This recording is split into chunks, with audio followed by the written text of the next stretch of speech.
Hello, and welcome to day 2 of Evacuation. As you remember it, I left with just showing around buckets. I was going to show you speed, but I was kind of favouring reload, but in the end I went with jetpack boost. Recharges your jetpack that much faster so you can scale the cliffs and get over quickly. Now for Nest, I would say the best option to use would be buckets, because he's got those remote control turrets. You deploy your turrets, you walk away, and they happily start chewing away through the egg's armor. Now, doing this method, you can get multiple eggs at once. In this case, because he went Wraith, I decided to stay with the team, because that thing can move very fast. But if it's Goliath or Kraken, or even another class, I would suggest placing down your turrets, moving on to the next egg.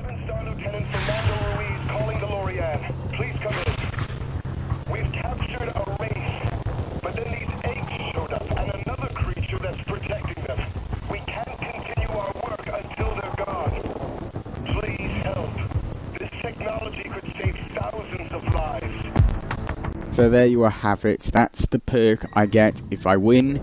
If I win, I get teleporters, which is very useful for getting about the next map.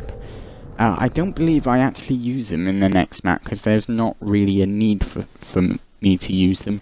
But it's useful to have on the side. If the monster's coming up behind you, you can quickly move to another section and he can't get you, which is nice. The trick is knowing which dictionaries to load. A Bantu language. I guess. So you can see on the side, on the top left there's the eggs. There's 6 eggs on the map, always 6 eggs, equally spaced. And just incidentally, you can't use Hank's orbital drop on them. They're actually positioned under cliffs or under outcrops of rock, so you can't actually drop anything on them. Which is a bit annoying, but I can see why they've done it. So there's the eggs. You can see them, they always appear on the screen. So I place my turrets all around. Now there's 2 parts to the egg.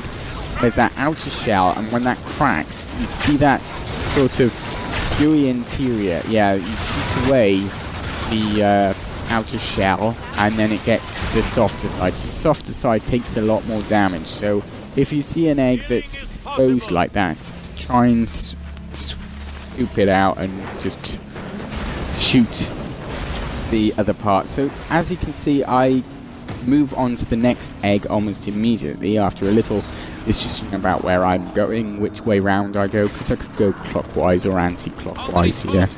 Now I decided to go clockwise round, but I have a little trouble. I forget that it's behind there, so that's my bad, but you know, it's not the end of the world. Like I say, the monster's still at stage 1, and you can see on the top left hand corner there the timer. Now if the time runs out and all the eggs are still remaining, then the monster wins. If the monster dies, then you win. But there's no point really going after the monster, because if he gets away or if he hides, he just has, if you don't find him within that time limit, then he wins anyway, so there's no point in going after him, because if you don't destroy the eggs and suddenly you can't find the monster with like 3 minutes left, you've got no chance. So go after the eggs. Like I say, deploy your turrets. Shoot the egg up a bit, then leave the turrets to finish off the egg while you go over to the next egg. Wait for the cross symbol to appear on the egg before you redeploy your turrets. Up to this, I decided not to. I just decided to deploy around the egg. Now he is stage 2, so while I'm reloading, I am having a little look around, because he might decide to come over. So I'm just pummeling the egg. I reload, I take a little look around to see if he's about, checks the bird sign, and he's quite far away still. So moving on to the next egg. Now I believe, yes, I do a little pause out here because my video stopped, sorry about that, but yeah, so I re-recorded this bit because I was afraid I lost the video and I didn't want you guys to get upset. So, again, we're going to this egg, but I can say a bit more about what's going to happen in the video. He's actually going to attack when we get to the last but one egg, and because I was looking around a bit, I could sort of sense him coming. I knew he was going to be about. I deployed my turrets a bit more strategically than just random throwing. That's the thing about Bucket, I think, really. It's not just deploying the turrets, it's redeploying. And that's the main thing. I just saw someone in another game play as Markov and put down all the mines in one area and then stay in that area. And his idea was try and tempt the monster towards me.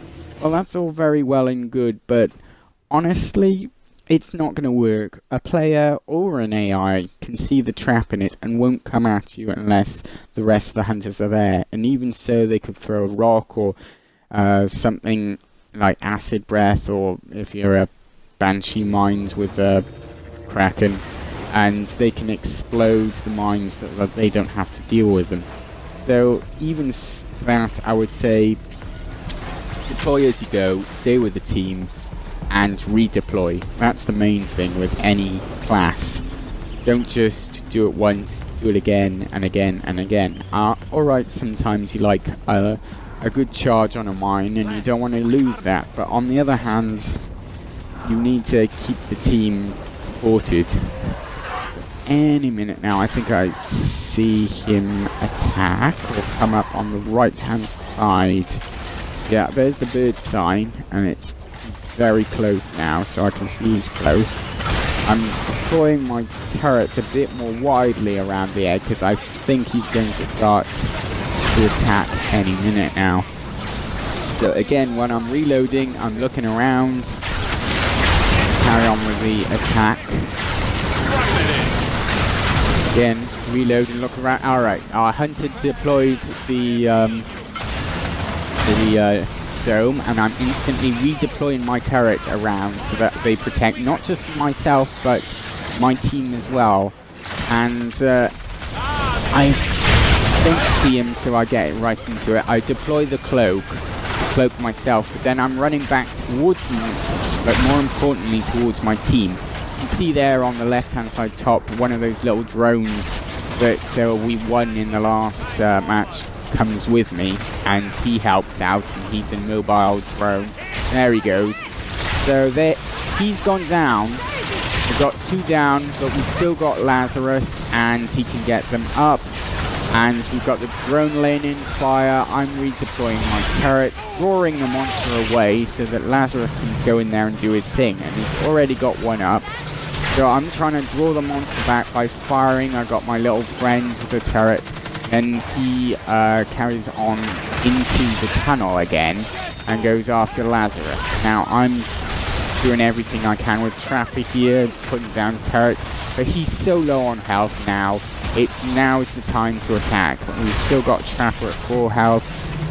I'm still pretty well. Alright, and then there's the turret as well. So I'm just going to do a little recap after this for you guys, and that's Nest. So going forward now, the next option is hunt or rescue. I go for rescue, so I can show you a bit more of the different aspects of evacuation. The other thing that the monster didn't do on that map, which he could have done, was spawn a little Goliath minion from the egg. That means he hatches an egg, and the minion comes after the team. Now about that, you must kill the minion in order to win, because it counts as sort of an egg, even though it's a hatched egg. But again, the monster came after me a lot sooner than I thought, and even so, he managed to trap himself in the cave and lay down fire. Towards the end, I got a bit overzealous and went after him again, full force, but he was 1 bar of health. Trapper was still up with full health, and I still had a cloak handy. So see you in the next video for more.